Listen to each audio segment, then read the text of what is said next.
go. Seems like you're saying clear me.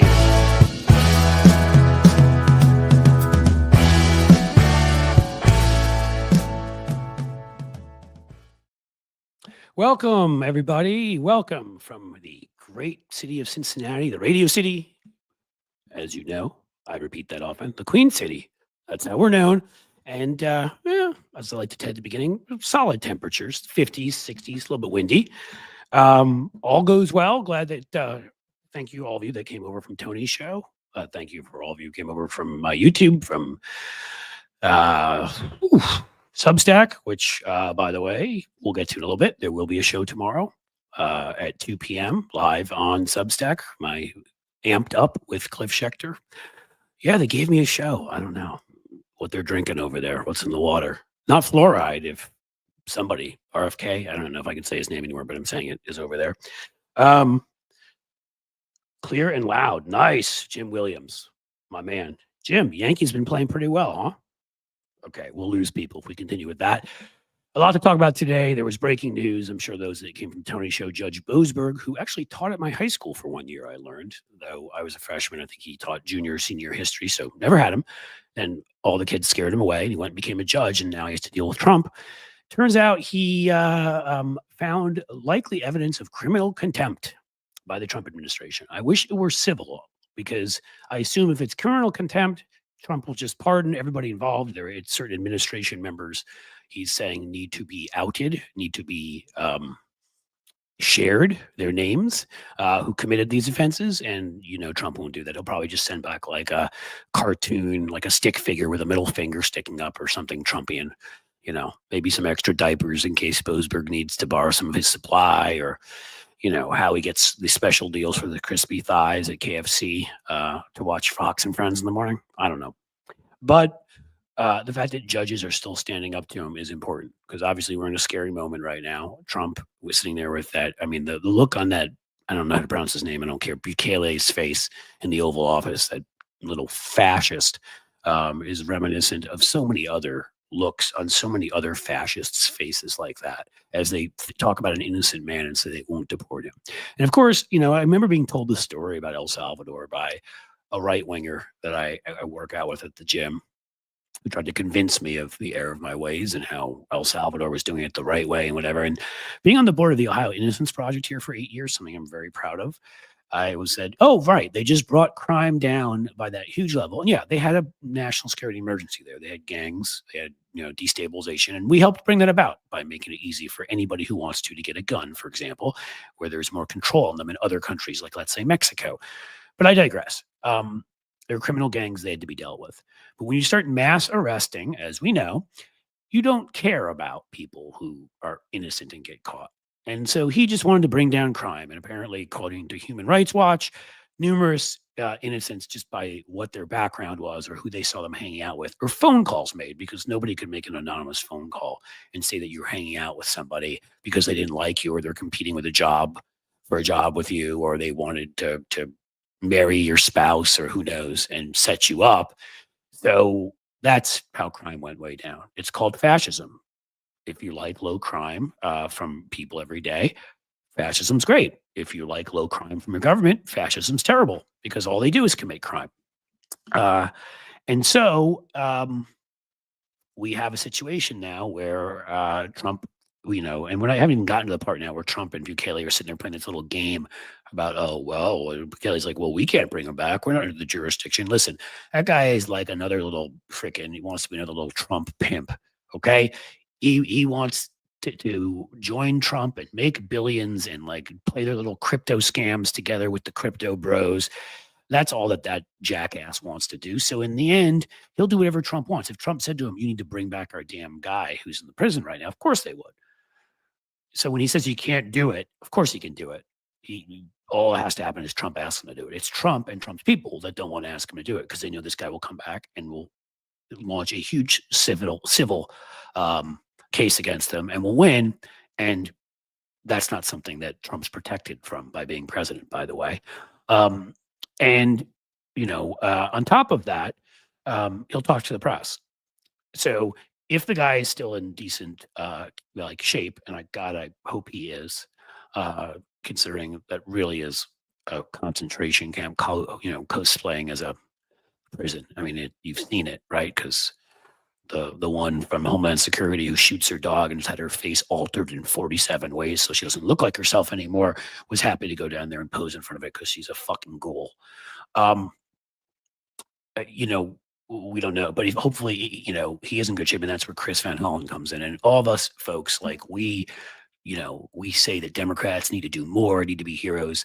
I wrote about this in my Substack today. I'll encourage you to go read it. I haven't sent it out yet. Blueamp.co. It's blueamp.co. But there are heroes among us, and we should remember this. Boasberg is one because his name is only famous now because he had the temerity to stand up to Trump, and what the price is going to be. We saw that with Judge Marchand, right?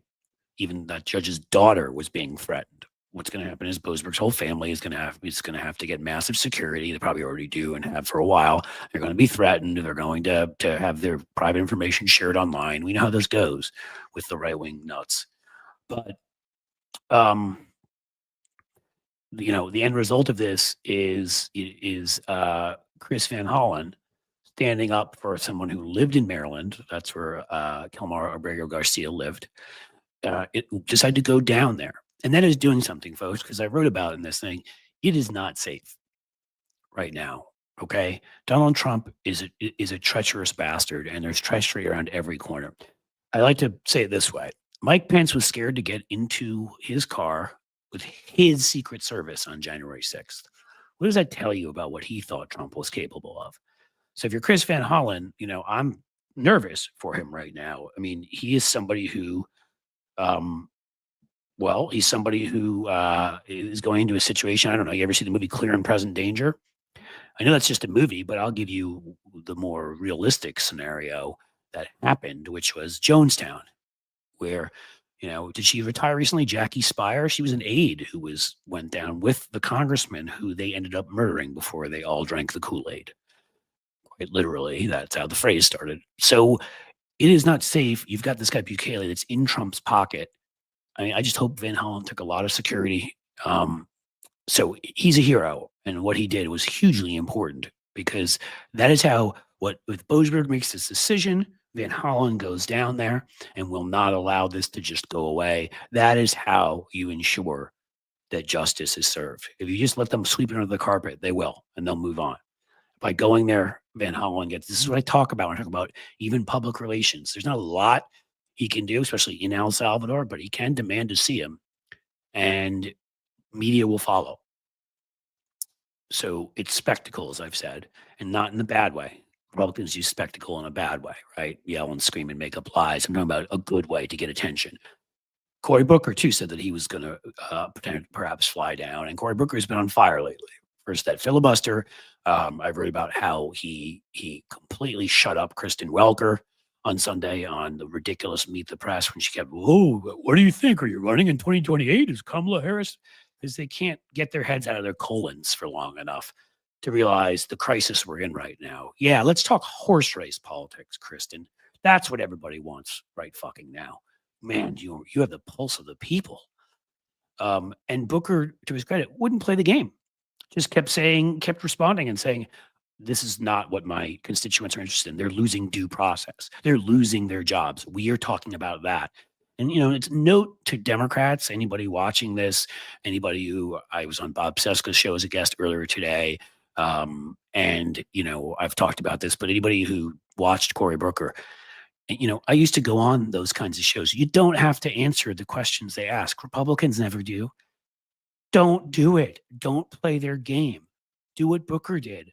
If they say, hey, what do you think about 2028? I'd say, well, what I think about 2024 right now is the fact that we don't have due process, and a man living on American soil was literally kidnapped and sent out of the country to a gulag.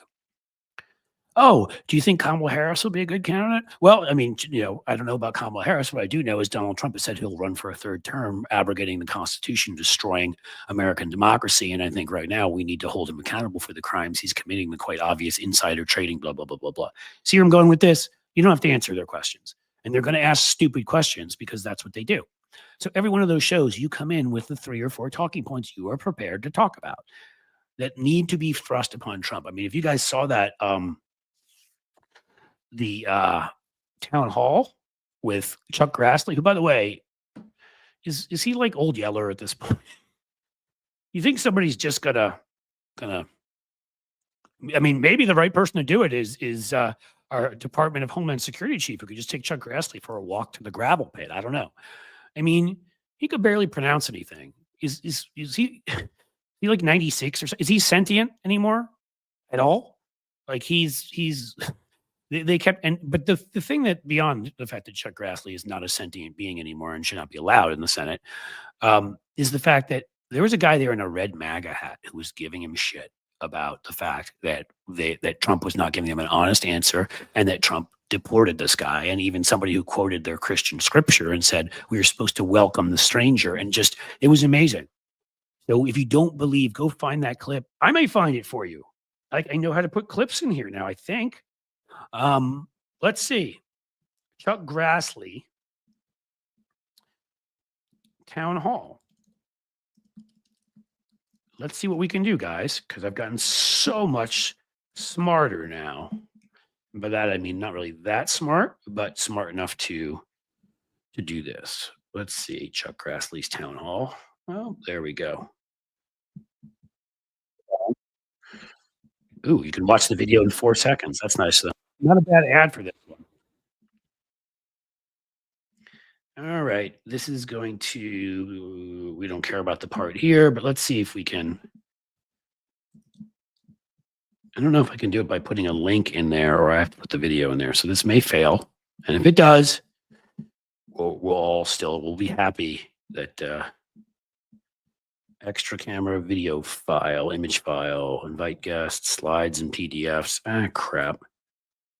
It may not be, maybe that you have to put a video in there that has already been downloaded. You know what? I can download it while we're having this conversation, and I will get you that. But in any case, so Grassley, of course, tried to defend it, and there was this dude in a MAGA hat right there, and there were a bunch of other, and they were all old white folks, the Chuck Grassley thing, in Iowa, probably not our people, and they just would not let up.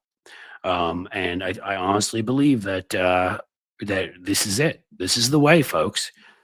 You need to get in their faces. You go to these things. Chuck Grassley was like, well, after about 20 minutes of stumbling, he's like, the Congress doesn't have that right. And they're like, you can demand it. You can call people before you. You can make demands. You can, like, don't play stupid.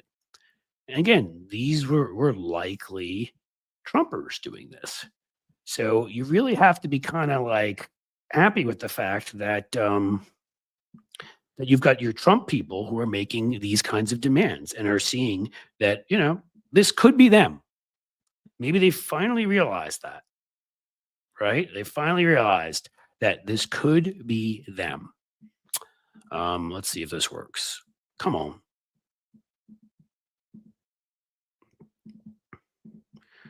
All right. Now we'll download this video. I'm sorry for the pause, but I think it'll be worth it. Let me save it. May not be high quality either, but who the hell cares? Grassley. Why don't we just say Grassley older than Methuselah is what we'll name it. Does that sound good to everybody? Acceptable? Good. Glad we're all on the same page here. It better work now that I've gotten everybody all excited for it. So let's see. Okay. All right, guys, here we go. Here we go. You can't tell me after all that it didn't work. Come on. Come on. You must work. Let's try again. And there's weird things sometimes where it says like there is 0 bytes in that file, and I have to resave something for the second time. So sadly, this isn't a new thing. It's happened before.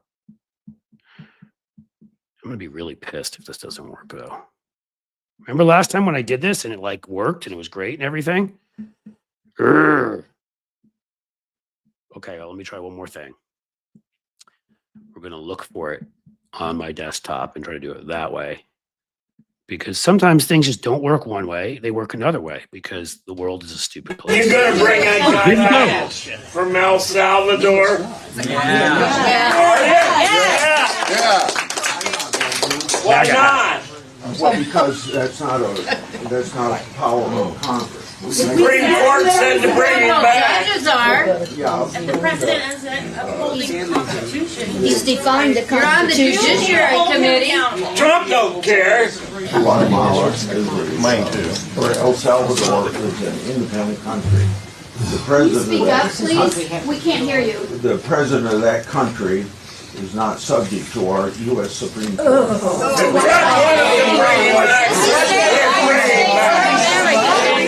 I'm pissed. We would like to know what you, as the people, the Congress, who are supposed to rein in this dictator, what are you going to do about it? These people have been sentenced to life imprisonment in a foreign country with no due process. Our government cannot do anything. Trump isn't a king. Why won't you do your job, Senator? Yeah. Ooh, Chuck. Poor Chucky boy. Getting a little bit beaten up there, huh, folks? This thing is fun, man. I may need to show you all sorts of videos for the hell of it. Soros plants, or what they say about us, right? Yeah, they're all Soros plants. We're all paid by Soros, all of us. I appreciate it. I get to go out to dinner sometimes with my family and Soros. I just call him. He sends me a check. You know, it's kind of a cool system. Yeah, well, there were like 30 different people in there asking questions. There's a longer clip of that you can watch, and I'm exaggerating, but I saw at least there. I mean, there are obviously more than 30 people in there, but I saw at least 10 or 12 of them ask questions. So unless Soros and the left in general is good at getting 10 to 12 people to look really MAGA-like and be angry about all of this, I think it's starting to break through to people. And you have to also remember that this is compounding other stuff. This is Iowa. This is a farm state. People's farms have been destroyed by what Doge did and by the deportations Donald Trump has done, which has emptied out some of these farms of workers, and the other ones who didn't get deported ran away because they don't want to be deported. So, whoops, you don't have anybody working on your farm, and now you're going out of business. Not to mention construction sites, other places. So could it be fake? But they looked pretty damn MAGA. They sounded pretty damn MAGA. And you know, one in a different part that I haven't shown you, I checked, must have been lost in the mail. Poor Jim. Jim, they never send you that check when they're supposed to. Yeah, DeJoy probably. He probably just pocketed it. But you know, it doesn't really matter. Look at it whatever way you want. Look at it as the fact that you know, that these folks are coming around at this point, are angry, there's numerous things that have happened, and I just think there's a general feeling overall of people just getting sick of everything that Trump is doing. It is all piling up. Grassley was Lincoln's college buddy. He is that old, Cynthia Rice. You are correct. I actually think he was opposed to the original Martin Luther's 95 Theses, and also fought against Hammurabi's Code. So it's important to know these things. And I say that, actually, I'm obviously making jokes about the fact that he's 4 billion years old, but that wasn't the only joke I was making there. Something you should know, which is he is the only senator left in the U.S. Senate that I'm aware of. I could look it up and try to see if there's, but I looked it up before, to vote against the Martin Luther King Day holiday. That vote, I think, was in 1983. Chuck Grassley was a spry 78 at that point. So yeah, we still have a senator who voted against the Martin Luther King Day holiday there, and it is Chuck Grassley, because he's like 96 or 7. And again, he doesn't even function mentally anymore. They made the fact that they went after Biden for his age and that this guy is still there is ridiculous in and of itself. Dr. Kev's gal, $6.66. Is that because you're saying I'm the devil or they're the devil? Thanks for helping keep me sane through all this. It is my pleasure. It is what I do. And I'll won't go into a big thing right now, maybe later, but I'll say while we're here, obviously, if you can join in with Dr. Kev's Gal with super chats and stickers, they are much appreciated here and necessary to keep the show going. Subscribe to Cliffy's Substack. Thank you, Chipmunk Milk. Yes. Please subscribe to the Substack. That's the other place where that keeps growing. That sort of takes care of everything else. And you have to be subscribed to watch the live stream I'm having tomorrow. Last week we had on Joe Walsh. It was great. The sound wasn't perfect. I know some people said that. That wasn't my fault. We're working on it, but you use your phone. It's a little tougher. I wish we could kind of, the system to have it sent out to all of your members, you have to use your phone. So that's one thing I wish you didn't have to do, but you do. And it's, this mic that used to not work, but seems to work most of the time now. It really was the connection.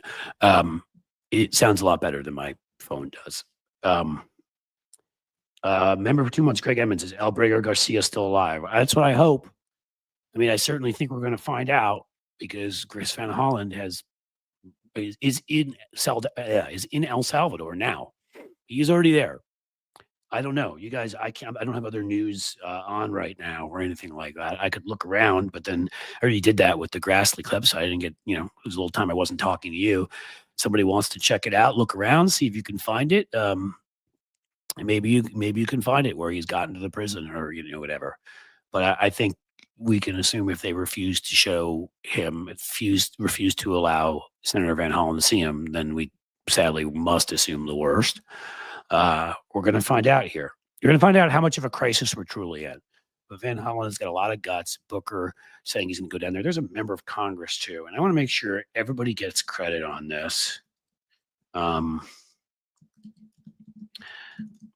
because it is a courageous thing to do.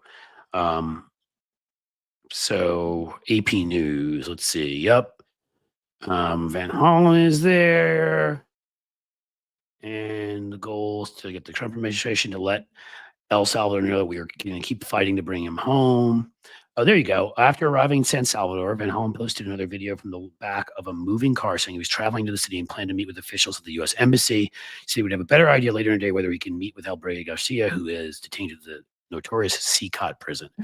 I wish Van Hollen, I really respect the hell out of him for going down there. As I said, it's courageous.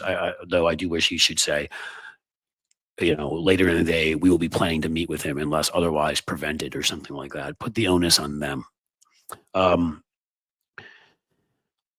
The rest of it is just about them saying there's no basis to send him back. So this says Cory Booker is also considering going, but I feel like there was a member of Congress, a House member, and I don't see who that is. So we will make sure to give them credit in the future because everybody who makes this decision and does this, it's a pretty courageous act right now in a pretty unstable situation. So that is that takes care of Van Hollen. That takes care of Booker and Grassley, the Methuselah's great uncle. Let me see if about this, beyond just the general thing I gave you, the Boasberg ruling. So I said maybe in contempt of criminal court. Sounds pretty strongly like he thinks they are. U.S. District Judge James Boasberg said there is cause to hold the Trump administration in criminal contempt. That sounds pretty straightforward for ignoring his orders over flights containing migrants who were sent to El Salvador. So this isn't just about Albrego Garcia. This is about the fact that the Trump administration purposely made sure the flight was in the air, even though they're supposed to let the court know ahead of time, so then they could say, "Oh, sorry, he's not in U.S. jurisdiction anymore. Nothing we can do." It's breaking the law. In a lengthy ruling issued Wednesday, the judge said there was sufficient evidence to show a willful disregard by the administration. If there's sufficient evidence to show a willful disregard, and they didn't just screw up, and that's always possible with the Trump people because they really are that stupid, but they also are that evil. Willful disregard, now we're in criminal territory. And as I said, I mean, his wife is here. I wish she would, I know that the first thing here is you don't do anything now to antagonize because you want to get your husband back. My God, I hope she launches a criminal lawsuit, a civil lawsuit the likes of never seen. I hope he does because he's back here. Either way, they'd better go after this SOB right now. Right now. Not right now. As soon as hopefully they have a little more time to get it resolved. So I shouldn't say it that way. The most important thing is that he comes home alive and well. Next is that that sends a message right away because he'll talk to the press and all that stuff. And that's what the Trump people don't want. Maybe what they're doing even right now is they're preparing a dossier to try to destroy his character, try to destroy the character of Judge Boasberg, try to destroy the character of the reporters who report on it. Everything you can possibly do to ensure that that whatever he says, they can claim on MAGA channels he's just a lying immigrant, blah, blah, blah, blah. So that's what they're looking to do. But well, that's right. Nemocene, Vermont. He's never going to be quote well again. I mean, yeah, by definitions of well, he's going to need counseling. Certainly, I would think, and need a lot of things. He's never going to be what he was. But we can't change what we can't change. What we can do is bring him back, hopefully healthy now. People go through things, go through diseases, cancer and other stuff and aren't the same afterwards. Are in violent situations aren't the same afterwards, but we do the best we can to try to help them live the best life possible. So I take your point. He will never be exactly the same. There's no way this experience, even if we were to get out today, he's been there weeks now, right? 3 weeks, I don't know, something like that, in this horrible place, probably feeling a threat to his life every day, maybe already attacked, who knows? Food's probably awful. There's probably rats and roaches. I don't even want to go into it. It's awful. It's horrible. But my hope is we do what we need to do to make him as whole as we possibly can. Because again, to go back to what I talked about earlier, the people that we got out, and by the time, and they've done a lot more since then. The 8 years I was on the board of the Innocence Project here in Ohio, we got something like 30-something prisoners who had been prisoners out, freed, exonerated, or something close to that, so that they could leave because everybody knew they hadn't committed those crimes. They were never going to be the same people. Some of them were in there for 20, 30. We, at the time, sadly, broke a record for the man in the longest incarceration, and it's been broken since then. And it'll be broken again, probably because we put all sorts of people in prison here and pretended that we gave a crap about justice during the 80s and 90s and all of that, and before that, and of course we didn't in many cases. But 37 years for a murder he did not commit. We got him out, Ricky Jackson, and he went on the Today Show and all sorts of places afterwards. Will he ever be the same? How can you be? You go in at 17, you come out in your 50s, right? But you have a life again, and that's the best we can do. It's awful, it's horrible. And in this case, in those cases too, they often know people are innocent ahead of time. You really have to be a special kind of piece of shit to be willing to look at somebody who's innocent and over your career or some other reason say, and I'm talking about these prosecutors now here in Ohio and other states. We don't need to discuss whether Donald Trump is a special kind of piece of shit. We all know that. We knew that, as those signs have said, like people chose to purposely board the Titanic again. He couldn't do the kind of damage he's doing now the first term because he didn't know how the place operated at all. Not that he learned very much, but he didn't know what he could do. And there are a lot of people in place to stop him. Few of those people were in place. He knew who to get rid of right away. He had the Project 2025 blueprint. He's probably already done more damage in, the less than 90 days he's been there. He's been there about 85, 86 days at this point. He's done more damage in that time than he did maybe in the whole 4 years he was there the first time. Crazy. This weird thing is going on with my comment section that it's not loading as quickly. I apologize for that. I don't know why that is. I'm just not seeing as many of your comments as I normally would. Okay, I don't want to learn more about what you're trying to tell me. So just go away, little message. So that's where we are. Central Park 5. There's a good example. People talking about them in the comments.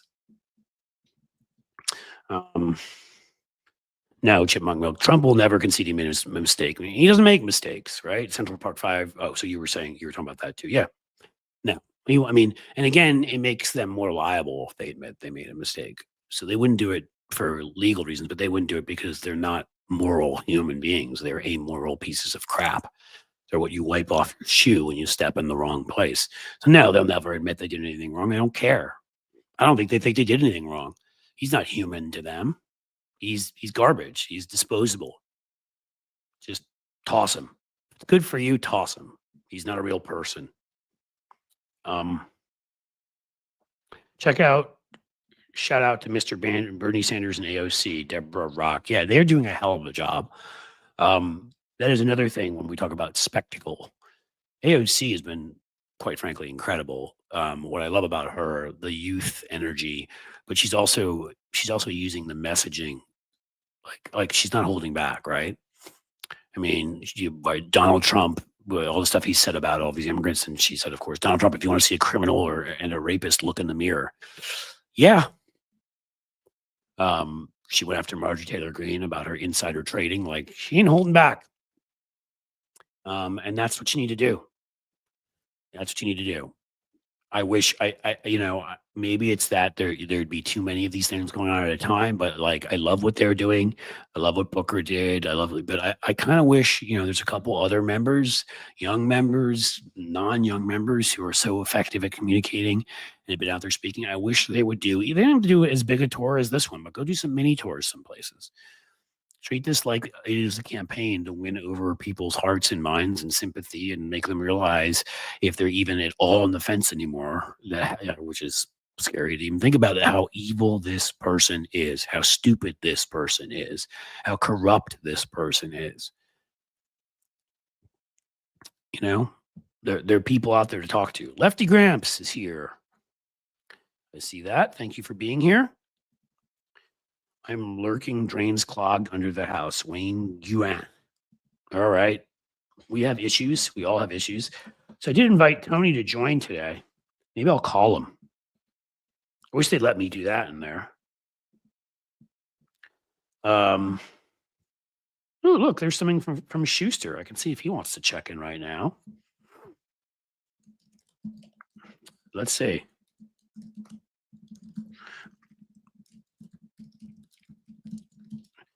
I am on air for my live stream. Feel like joining for 15 to 20? I'll send him an invite even, because that's the kind of guy that I am. And if David decides to join us, he will. I just got back from a vacation, so he may be a little tired.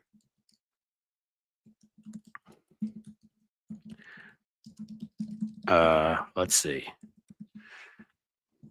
Oh, Tony did tell me he won't be able to make it on today. So he did answer me. It is not his fault.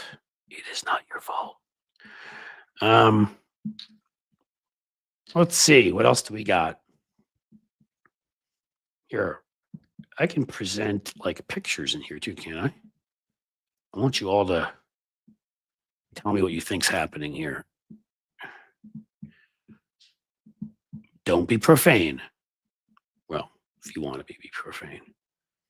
Is that going to work? Come on.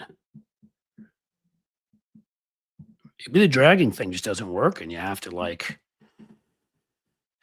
image file. Come on. We can do this. You guys can make me wait for all the stuff that I need to, that I want to show all the kind people that are here. Ooh, there it is. Let's see if it works. There it is. Anybody want to guess what you think she's reacting to there? What is going on with Carolyn Levitt there? I'm just wondering. And no, I didn't do that because I'm looking for what you think I'm looking for. I did that just because she looks very shocked.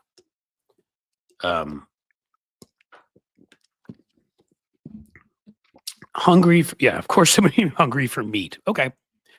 I'm sure she loves a good, hot dog or hamburger now and again, right? All right, there we go. Donnie, dude, Lido is jumping into the Danny. Sorry. Yeah, we're hearing sexual things. She just realized. See, there. I wanted creativity, and VD Hertz gave it to me. Even though that's a great name, by the way. She just realized her husband is older than her father. You guys know that story? She married a real estate developer who's 32 years older than her. And that makes him more than twice her age, actually, because she's like 27 or 28. Don't, make the mistake of thinking that's the only reason she's stupid, because she's young. There may be some young folks in here. We all learn more as we grow older. She's just dumb, though. But yeah, she married a real estate developer. She actually got pregnant with him before she was married. Not something I think any of us would judge each other for in here, but we'll judge her because she judges everybody else. She walks around and talks about what a Christian she is and blah, blah, blah, and hates everything from gay rights to abortion. But, she's fine getting knocked up before she's married because that's her. And that's the way fascism works, is the rules don't apply to them. They only apply to the little people like us. So she did that, and then he gave her some huge diamond ring, which she put up on Instagram because she obviously has a lot of confidence in herself and feels really good about herself. That's why she's a Trumper who's busy showing off material things like that. And dude is like, again, he may be Chuck Grassley's age. I mean, think about it for a second. 29, 39, 40. Guy is like 7 years older than me. I would find it gross dating somebody like that. I'm married, so I don't want to date anybody, but I'm just saying if I were single, somebody in their 20s, are you freaking kidding me? Ew, let's get her out of here. So yeah, she's been removed. Yeah, she is you say snarkiest, but snarky can almost be used in a positive way, like, sarcastic, fun, or whatever. She's just a fucking jerk and a cruel moron. She's what happened when cheese congeals over a number of weeks in a hot sun and drips down onto a fecal-laden surface. That's her. She's terrible. Rude, yeah. I mean, she's just a horrible person. Snarky to me, again, you may have meant it differently. Snarky gives me sort of image of like, kind of messing around, being a little sarcastic and a little bit obnoxious. No, she's flat out just a horrible person. She has granddaddy issues, obviously. Her husband's old enough to be granddaddy almost. So do as they say, not as I do. That is correct, Jim. That is what they do. But again, as I've said before, I think it goes further with fascist regimes. I think it's not even do as I say, not as I do. So it's sort of like, oh, well, I get to get away with it because I'm a fascist. Like, I just get like a loophole. I think they actually purposely do it in some ways because I think they want to show you, it's part of the way they show you that they're better than you and that all the rules they place on you don't apply. Right? Any of you guys watch The Handmaid's Tale? I just missed the one last night, so nobody giving anything away. I need to watch the new one. But the point is, the general series, how, of course, these religious men wanted to take back America and turn it to Gilead because women, we weren't having enough children anymore, and women need to be able to give birth to children and all that. And that's how they justify raping handmaids and all the stuff that they do. And then, of course, all these supposedly Christian men, while reading their Bible verses, while their wives are in the room and they're raping handmaids, which is awful and as terrible as it sounds if you haven't seen it. They don't show those scenes all the time, but there have been one or two of them. And they torture women, of course, kill them, and anybody who tries to fight back against them. And then you find that they've got these clubs called Jezebels where they send women after they've given birth because they're no longer useful. And they turn them into prostitutes for all of the powerful men. Because again, that's almost done in your face on purpose. We're better than you. We get to have our prostitutes. We get to claim that we're moral, religious men with our wives. That's who we are. We're your superiors. Yeah, Cynthia, I'd seen that she ran for Congress and failed. And, isn't that the story of all of these folks? They fail at anything they try to do. The reason why they show up here is they've got a grievance because they're failures. They can't do anything based upon their own creativity, intelligence, hard work, ingenuity, that doesn't work. So the way they are successful is by harming others, by kissing up to powerful people and getting special favors. That's how you do it. When you fail at everything you try to do, then you're successful. Like Trump, who took 413 million or whatever it was from daddy, and lost it all multiple times over, and could have just put it in the stock market and gone and sat on a beach somewhere, and put it in something conservative, in the old sense of the word conservative, as in cautious, not in the sense of the fascist, ridiculous loons. And at what, 6%, 7%, would have been set forever. But nope, couldn't do that. They suck at everything. So yeah, she ran a failed campaign for Congress, and then Trump saw her, and I'm sure he's like, she looks like my daughter, like he does with various younger women he finds hot, porn stars and Playboy bunnies and various others.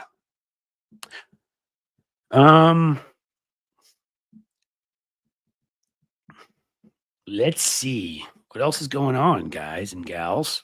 Do you miss me here? How's Matt been doing on Tuesday? I bet Matt's doing a great job. I hope that all of you were here on Tuesday for Matt. He's pretty awesome. And let me see if there's anything else cool to show you. That was kind of a cool clip. You want to see a funny clip? I don't know if you guys are fans or not. Are you guys fans of some of the Bulwark guys? I actually have to admit, I don't know him. I haven't met him. Maybe I will at some point. But I find Tim Miller's takedowns to be pretty funny. All right. Well, first we're getting the Matt stuff. I always forget there's a little bit of a delay. So C7557 says Matt's doing a great job. Outstanding. Matt Robeson is doing a service cliff from Jim Sheldon. Matt's doing a great job. All really good stuff. That's what I like to hear. And Matt has good guests. He does. I don't know if that's a shot at me, man. Yeah. Now that I'm doing this, at least for right now, largely once a week, I told you I'll come in on some Tuesdays when I can. I kind of feel like I want to just talk with you guys. But let me know. I did at the last minute invite Tony. I wanted to invite a guest that you can invite for 15 minutes. You know what I'm saying? A good friend or somebody, So I invited Shuster at the last minute here. I'm going to guess he sent me something saying he can't do it. And I invited, I didn't hear back from him yet, actually. And I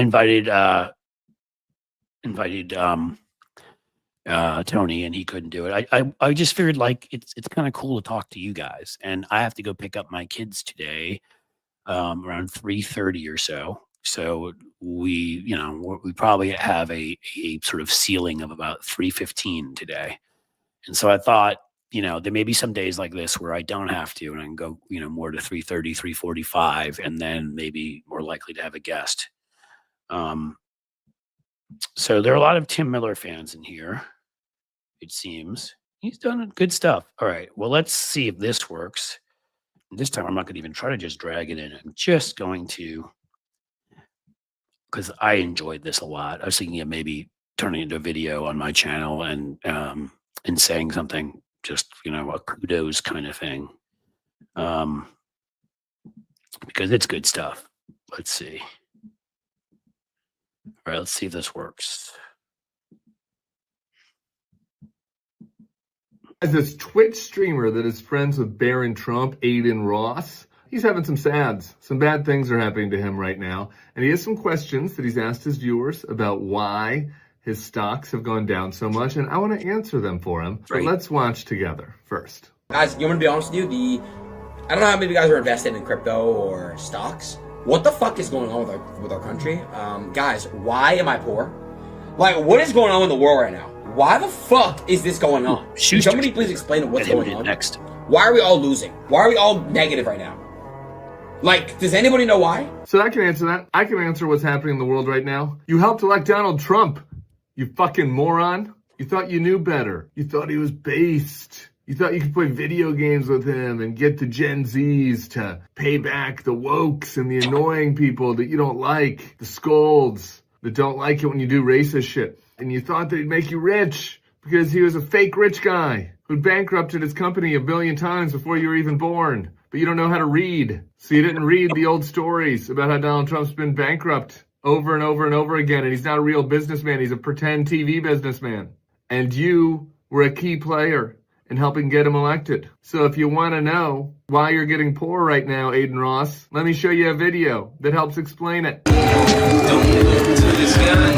Check out this rap and let me know your honest thoughts. I think it's incredible. Oh, God. That's why. You're poor because you helped elect Donald Trump. And now, you and all the fucking rest of us are dealing with the consequences. So there you go, Adin. Hope that clears things up. Donald Trump, not an economic genius. He played one on TV. Actually a moron who got bankrupted a lot and has decided to put in the stupidest tariff regime in American history. Downstream effect of that, chart goes down. Good luck, buddy. That I'm adding David right now. That was Tim Miller, David, and that was honestly, I like some of his stuff. Obviously, with my style, I very much like his attitude. I very much like the way he speaks to these people and sends a very clear message that they do not deserve any respect, and he treats them with the disrespect I believe they've earned. So I enjoy some of his stuff, but I think that's the single best thing I've ever seen him do. Every line was just the sarcastic tone was perfect, just everything. I thought. When I just clicked in, I thought at first, oh, you got Tim Miller live, and what, that's so interesting. And then I finally realized, oh no, that's a tape, and that was brilliant. And I get the sense, Cliff, and I think it's, it takes a certain. So for everybody, joining, or I've sort of been off for the last couple of days, and I realize that it takes it out of you when you're doing this day in and day out and trying to keep up with the clown car and all the nonsense, and the perspective of having a couple days off, Cliff, has sort of made me think that, I'm sensing, and I think I sense it a little bit from you, and I definitely sense it from that clip from Tim, that there is a seething anger beyond the sort of the normal rage that so many of us in the media have had about Donald Trump for a long time. And I think it's even beyond just the first, month of his administration, even beyond the anger that many of us had when he blamed the plane crash and the helicopter on DEI. Yeah. There's something now that is just, it's almost like we've sort of crossed the threshold. And I sense it from so many people in the media, and I think rightfully so, who are just, this has gone beyond the pale. And so there's just an anger and a frustration that so many of us have. And it, it wears on all of us. I worry about, the health and the mental health of folks like, you and Tim Miller and others, but I also appreciate the anger and just the rage that so many of us are feeling. Well, I appreciate that. First, of course, everybody, if you don't know who he is, you must have been under a rock or not born. David Shuster, former anchor at MSNBC and CNN, Emmy Award winner, brilliant, funny, fantastic. In fact, we have the one paid newsletter we send out every week. We'll be sending out today. Everything else so far we've kept free, and that one David does a sort of roundup of the news that is hilarious. But you got to pay to get that one, because David isn't just funny for anybody on the street. I kid, but I want to answer your question, which is, yeah, right. Like that is, I felt after the Trump election, and I've had some things going on with the health of my mom too that didn't help, added to that. But after that election, I for the first time in my life felt like I did actually go through depression. The way people describe it, I've been prone. I've had issues because I had Graves' disease when I was younger to have generalized anxiety and some things like that. But I never had depression. I'd be the type of guy that would get upset about something horrible that happened and bounce back within 48 hours. And it was the first time right after the election. It took me. I mean, I was down the dumps for a while, and then I did, but. That and so it's not anything close to depression anymore, but I'm so fucking angry, and I guess that's what it is. What you're getting at when I watch people who callously send an innocent man to a gulag, to a concentration camp, and don't want to do the right thing and bring that person back, when they purposely put on such counterproductive, stupid tariffs that the only conclusion you're left to come to, there's really two of them, and they both fit because you could do both of them. Is one, the spoiled child is lashing out. He was never loved by mommy and daddy. He always needs to feel like he's the tough guy in the room that people have adulation for and fear. So one thing is he gets to say fuck you to all of our trade partners, and I'm tougher than you, and he makes him feel good about himself to screw people over, right? Secondly, it also has the desired effect of he's one of the greediest humps alive, and it sends the stock market falling down, and he's probably bet against the country, and then is ready to go in when the market's low and buy again. And he can accomplish both of those things by doing it. So it's sort of like, I'm sitting here watching him purposely harm all of us, everyone, even his own voters, which I've never seen anybody do before. And I just get the sense, Cliff, that maybe the Supreme Court, when the Supreme Court rules 9-0, that you have to facilitate this man's return to the United States. And even if I were to go, and I reject all the Trump arguments, but even if you are to accept, let's just suppose, for argument's sake, that Garcia was a member of Trenta de Agua, or that he is in fact a terrorist, there is still an obligation on the government of the United States to prove that in court before you deport him.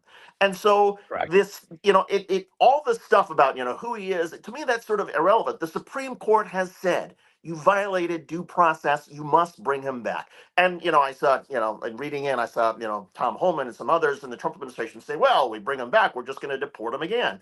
That may be the case, but that is due process. You have to bring him in front of a judge.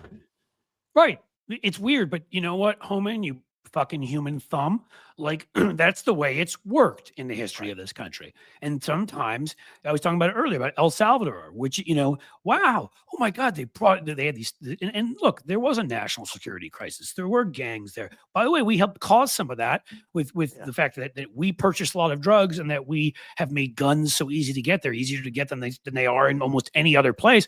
But okay, take that aside. They decide that they're going to solve that, not by beefing up security forces and doing things and trying to, more cases and going really aggressively going after the people doing this, but also maybe on the carrot side of things, bolstering social programs, trying to keep kids out of gangs, trying to do just anything you can. He just goes and arrests whole groups of people. And that includes, like, if somebody called in that, hey, I saw them hanging around with one of those gang guys, you should bring them in. Which may be somebody that wants your wife or wants your job or wants you, whatever. It doesn't matter. You're arrested. And Human Rights Watch did a report, and they said, yeah, all sorts of innocent people were arrested with the guilty. So it's really easy, if you're a fascist, to, as I said, to lower crime on the streets. What the problem is that where crime goes way up is from you, because you're a fascist and you don't care. And you commit all sorts of crimes against humanity and against the people that you're ruling. And so, yeah, maybe we'd spend more money. Maybe it would be a big pain in the butt.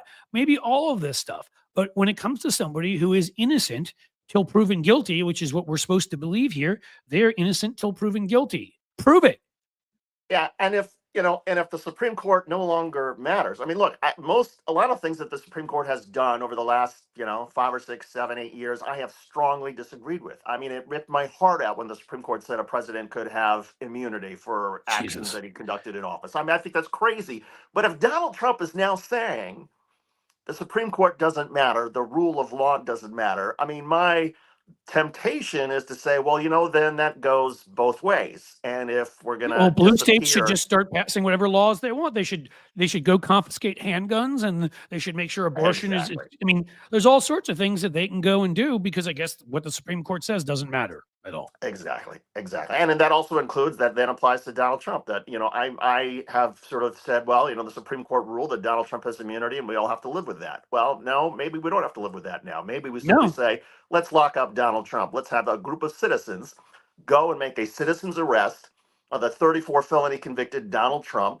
and throw in some gulag somewhere, because even though the Supreme Court and federal judges and all that would say, no, you can't do that, that's against the law. Well, if the law doesn't matter anymore, if we're just sort of throwing out the rule of law, well, then that applies not just to the people, the immigrants that you don't like, that then also applies to the presidents and the lawmakers we don't like. And if that's the society that Donald Trump wants, I mean, it gets dangerous, not just for all of us, but I think it also gets dangerous for him.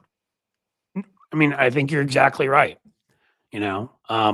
And so that's what I was talking about. I spent some time talking about all this, but when you're talking about the anger and all of that, it is a mental health it really is a mental health risk, and why you have to do things like you just did. And when I went on to Key West for about 5 days, about 3 weeks ago, and just turned off most of this, like, I mean, that was incredible and really good for me. So you need to find ways to sort of to do that. I'm sure Tim Miller, you're talking about, finds ways to do that. But listen, some of the anger fuels some of what we need. Yeah. As I also pointed out, Cory Booker has been on fire since the filibuster. And what I really liked about what he did on Sunday, and you as an anchor can speak to this, and somebody on news often, but I have somebody who's been that guest, which is Republicans do this all the time. You don't need to answer the question that's asked. Right. And I love that Kristen Welker, who keeps asking the stupidest questions possibly imaginable. What about the horse race and Kamala Harris? She's like, I don't care about 2028. Right now in 2024, there's no due process and people are being kidnapped out of the country. People are having their jobs taken away from them without any warning, and went into this whole thing. And I'm like, Democrats, like all of you, any of you watch this or watch anything else, that I do or David does, whatever, go on these shows. Because again, I used to go on shows. I didn't care. I mean, the only reason I ever went on Fox, partially, was just fun to make fun of them. But also, I talked about what I wanted to talk about. Right. I didn't care. They could ask me, like, Cliff, Democrats are committing partial birth abortions, like, in the 47th month and, whatever. And I'd be like, oh, I'm like, that's interesting. Rupert Murdoch is, is on his 5th wife now. And is that the one who's the Putin spy? I mean, who's he with now? Like, are you guys, does that bother you all that Roger Ailes is a big sexual offender? Or, I mean, I'd say whatever the hell I want to say back to them. I mean, I got banned from Sean Hannity's show because I went on and I insulted him.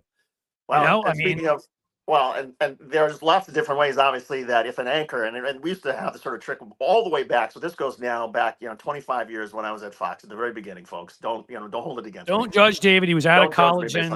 But when we would get, as a field correspondent, when we would get a really sort of stupid question from the anchor or host, we sort of had this, there are a couple of different tricks you could use. One was, you know what, my earpiece was breaking up. I didn't hear what you said, but I think what you meant to ask me was blah, blah, blah. And then you put it on your turf. Or you say, you know what, that's a really interesting question, but the more important point is, and so you can do it the polite way, or you can just say, no, I don't care about 2028. We're going to talk about the pain that people have right now and put people in their place. And if you're not working for a news organization, there's obviously a little bit more freedom that a Cory Booker has to put Kristen Welker in her place, or that you had to put Sean Hannity in his place, than people who are gainfully employed by Rupert Murdoch. But there are different ways. You don't have to answer the question that is posed to you. And there's all sorts of very polite ways that you can redirect or move things around.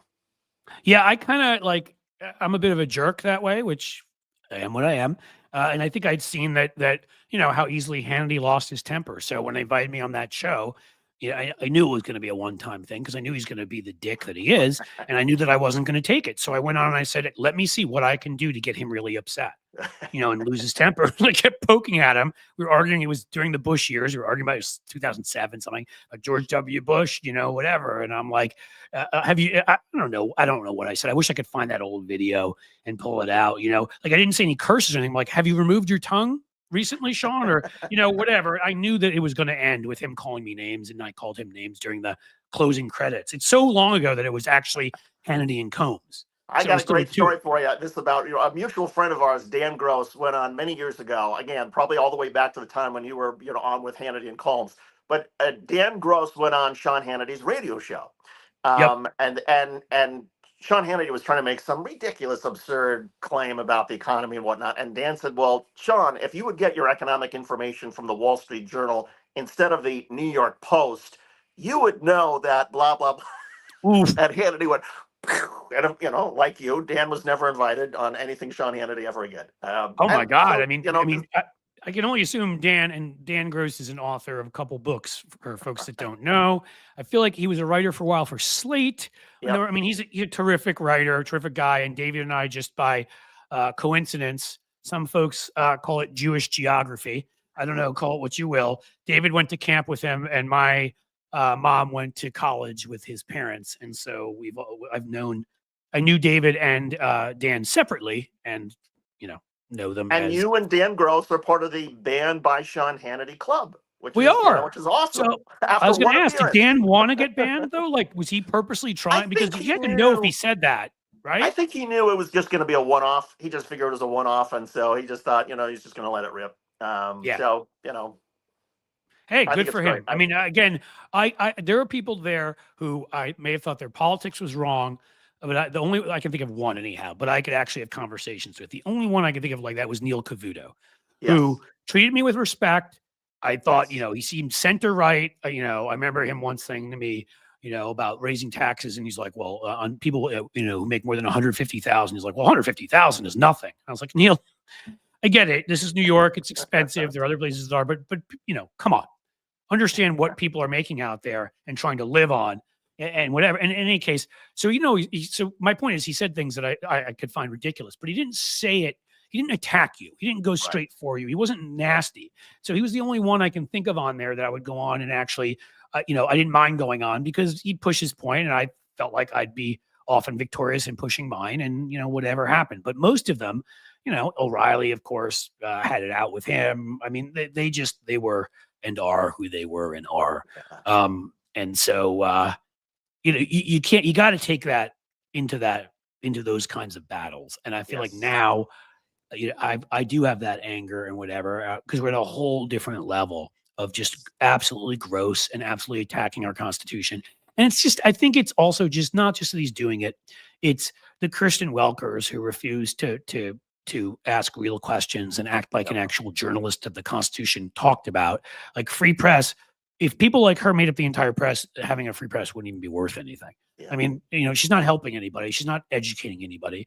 And then there's the little weak, members of Republican Congress, right? Like Squeaker Johnson, who, from what I hear, is at all sorts of fun clubs on Wednesday nights that maybe his fundamentalists wouldn't approve of, but whatever, he can figure that out in his own due time, and is willing to destroy other people and let Trump do whatever he wants. And some of these justices on the Supreme Court, really 5 of them. I mean, even what's her face, Coney Barrett has been better lately, but certainly 5 to 6 of them, and just everybody that's enabled all of this and watched. And I'm frankly even angry at some people I know who voted for this. I mean, again, that sign that was up, I was talking about earlier, like, you voted to voluntarily get back on the Titanic, which is what happened. Like, how, I mean, especially when some of those folks are like, well, I don't support what he's doing when he's doing this right now. Well, it's like, you can't be like, this isn't cafeteria Catholicism. You gotta be like, I like that, I don't like that. If he does something that destroys the world economy and maybe gets us into a war and tosses the Constitution, what are the parts that you like? I'm just wondering.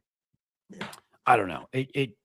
So I am angry because this is all self-inflicted and was all unnecessary. And it's just still incredible to me that various institutions and forces in American society, from Merrick Garland to our corporate mainstream media, whatever the hell you want to call them, to other Republicans who either didn't speak out or spoke out when it was too late or whatever, like all the things that needed to happen for this person to be able to get back into this position just make me so angry. I'm right there with you. I got to tell you, Cliff, have you ever been, and you posted something on that I was thinking about over my trip on Substack. You posted a column from a guy who talked about sort of ordinary people just, saying, no, I'm not going to take this. And just in their own sort of in their own lives, people whose names we will never know, who just in how they live their lives on a day-to-day basis are saying no.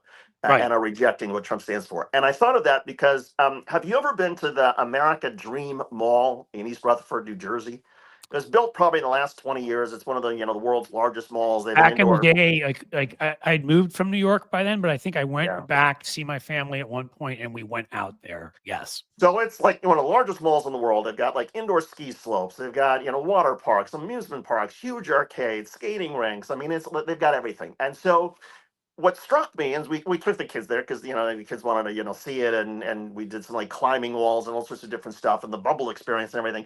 And what struck me is in that mall, we were there yesterday and the day before, you will find African Americans, Latinos, Hasidic Jewish people, Christian conservatives, pure white bread people from the Midwest. I mean, it was every different group of America you could possibly imagine, and everybody is getting along, and everybody's waiting in line at the food court, or they're encouraging each other when their kids are climbing up the ropes. It was like the ultimate melting pot of America. And these are people who, instead of being angry at people who are different from them, instead of being, mad or about, they're just being pleasant and helping each other and Crazy. encouraging one another. And and it struck me because it gets right back to the column and what you had posted about, all of us get to make a choice in every sort of action we take during our sort of normal, ordinary lives. Are we going to be the angry, suspicious person of that Latino or African American or Hasidic Jewish person or whatever it is? Or are we just going to say, hey, they're just out in the mall just trying to have some fun, and their kid is climbing the climbing wall, and yay, good job. And that's what it was like. And I was struck by how just it's so sort of may seem like so sort of ordinary that, yeah, of course people are going to be generally nice to each other. But I feel like now if we can make that sort of active choice that in our interactions with people who are different than us or come from different places or have entirely different perspectives on whatever, but we're still sort of pleasant with each other, that itself is a repudiation of everything that Donald Trump and I think most of MAGA stand for. And it inspired me. No, I think that's a great point. I mean, I've gotten it down to the only people I'm suspicious of are people from Indiana. So that's been pretty. I'm kidding. I love myself the Shuster family from Oh, Indiana. we got to talk about JD Vance dropping the Ohio State championship trophy. That was just hilarious on so many levels. And I know Ohio State people are going to go crazy, but yes, anyway. it's just perfect, isn't it? It's a metaphor, trust me. But in all seriousness, no, I do, and I think I can bring my anger to these places, and I think it's necessary here. But in regular life at this point, I'm not in that phase I was in right after the election. Like, yeah, I purposely try to hold doors for every single person I can. I try to be more patient than I used to be in the past, whether driving, letting people, walk in front of me or whatever it might be. Because as a born raised New Yorker, I was not, you'd be surprised to know, the most patient person. And it's been, and I have tried to do that. And I do think that is a great point. The sadness to me comes in the fact that I think a strong majority of us are generally like that, but there are people for whom the right-wing media universe and people like Donald Trump can make it so to a generic, person different than them, they can be the nicest person in the world and yet still that lizard brain because they're on Fox. When it's specific individuals, like it's sometimes people that you've had these great conversations with, and then something comes out about those immigrants, and you're just like, right. And they find a way to sort of bring out the worst. Right. So it's a shame, but I think you're right. Like I think you try to do the best that you can in those situations because there is a lot of anger out there. And I think it's you can do both, right? I mean, I think holding doors open and being polite to strangers and all that, we can do all of that. And I would, anybody sort of walking in front of me, even if they have a MAGA hat on, I'd open the door for them. There is a place though to express our anger and frustration over politics, and I just think that what Donald Trump has sort of encouraged so many Americans to do, and thankfully I think most Americans reject it, is Donald Trump is just this sort of the meanness, the hatred that he infuses throughout society. And what I see is, no, most people are not buying into that. Most people are being polite and holding the door open and cheering on somebody else's kids. There is a place when we discuss the issues of the day and politics and make political decisions where we absolutely should have the anger and the rage and the frustration. But it's also nice to see that, that may be confined to whether it's, shows or political discussions, but that in sort of the more ordinary parts of our life, like going to the mall, we can all still reject Donald Trump by just being nice to the stranger around us. And seeing that at one of the world's largest malls sort of, I don't know, maybe I'm a little bit naive, but it sort of but what you just refueled me a little bit. What you just said actually is important, and we may have to end with this because I do have two kids I have to go pick up at school in about 20 minutes. So I think I said to people I'd end around 3:15 or so today. But I showed a clip earlier before you came on. It reminds me, somebody in here asked, we'll get David's stuff up here, or mine too. But somebody had asked about that clip from Tim Miller. I'll try to find where I found it. I had downloaded it because I thought I might do a video, just do a commentary and be like, well, this is one of the better takedowns I've ever seen and whatever. So I don't have the link right now to share with you, but I can try to find that and send that. So, that's the first thing. But otherwise, to say what I was going to say is I showed the clip of Chuck Grassley's town hall if you've seen that, David. Yep. And it's all these Trump voters. It looks like it's certainly one guy is wearing a MAGA hat, and others who are yelling, and they're getting upset about what happened in El Salvador. And that heartened me to a degree because, again, they're all very white, older, and realizing maybe just from a moral place, at least one of them said exactly what you just said. When you said be kind to a stranger, he brought up that parable from the Bible about being kind to the stranger on the road, and that this man said, I'm a Christian, and this, I don't understand how you can justify this. But there are others who didn't bring up their Christianity or religion and just said, what the hell are you doing? How can you send a man out without due process and all of this? And yeah, some of them may have been Democrats, but a bunch of them, again, MAGA hat guy, I really don't think we're plants. And I really do think a lot of people, there is a point where it crosses a line. And maybe this and a few of the things, the Doge cutting people's jobs who are MAGA folks in many cases, and other folks too, and destroying their farms and all of that. And then the Trump tariffs. And maybe there's just, it's all added up to cross a line where you have people, maybe a few people coming back to reality and saying this guy's nuts and what they're doing is nuts.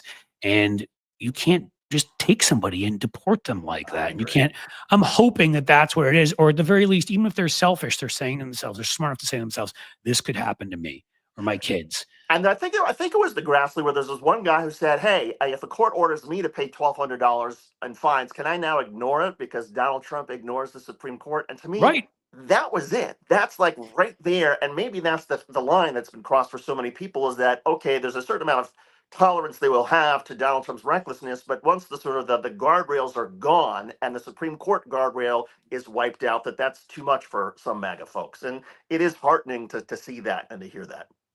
I agree. So as a program note, I want to let folks know two things. One, I haven't sent out, I try to send it out by 12 or 1, but I haven't sent out our newsletter today. It's really the paid one with my column and David's video. New York Times pitch bot is in there. Some of our best Trumper responses attacking me.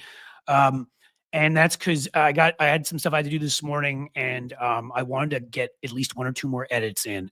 So when I'm done with this, I grab my kids, go home, and it should be sent out at the latest by 4:30 today. We'll get it out there. It's already all written and all loaded. It's just I want to get an edit. I certainly know, not you guys, because you guys are all very nice, but from some people, I will hear it if there's many grammatical mistakes in there. And I like to look it over and at least minimize that. So that's the first thing. Second thing is, David and I, maybe tomorrow, let's talk later, David, if you can. We'll sort of figure out whatever sound issues there were on and off when we had Joe Walsh. And now I've lost David the minute I said that, or at least his picture. I don't know if you're still there, David. But tomorrow at 2 p.m. Eastern, we will be on, David and I. We have a guest. As I said, there's like 1 or 2 people I'm talking to still. I think I know who it is who's going to join us, but don't want to give it away yet because I'm not 100% sure. David, are you still here? Did we lose you? Well, we have to go anyhow. I'll be in touch, David. He's out. Okay. So thank you as always. Thank you for being here. Thank you for checking in. Be there tomorrow, 2 p.m. Eastern. Subscribe at Substack, blueamp.co. Consider being a paid subscriber for even more great content like the letter today. But if you're an unpaid subscriber, you will still get to watch our interview tomorrow. Me and David will be interviewing. Oh, David's back. Me and David will be interviewing. As I said, I haven't said who yet because I'm going to talk to David a little bit later. There's 1 or 2 options, and we'll decide what way to go in for the thing tomorrow at 2 p.m. But be there to join us, and pleasure being here as it is always. And Cliff, a big shout out not only to you but also to all the viewers who are putting up with sometimes the technical stuff. Like I just got a phone call which caused me to sort of lose the StreamYard here. all this like tech stuff, which is like way like outside of my comfort zone. But to everybody who sort of appreciates that, this is some new technology and are giving us a little bit of space to make some of these mistakes, we appreciate it. Well, that's what I was saying about the sound. Like, I still think our interview with Joe was great. And I've put out 1 or 2 of those clips. I'm going to put the rest out tomorrow morning for everybody just to promote the show. So you can all see exactly what we did. And we'll have, if you can make it tomorrow at 2 p.m., David, I'll be there. What we should do is talk ahead of time and we'll test out sound, see what we can do, try to make it. I don't know if it's a 3-person issue, so it may be tougher to figure out, but we'll do our best. And again, we will have a guest. I've got one person or two people right now who both have expressed interest. So I'm going to talk to and see if one would rather do it next week. But and that's why I'm not giving you a name yet. But they're both people you know and you will like. I promise you that. So that is all. Schuster out. Maybe is what I don't know what David says. Schuster out. Schuster out. Cliff. And what I say. Oh, mic drop. Sorry. Go ahead. Do the Cliff Schecter mic drop. Cliff Schecter mic drop.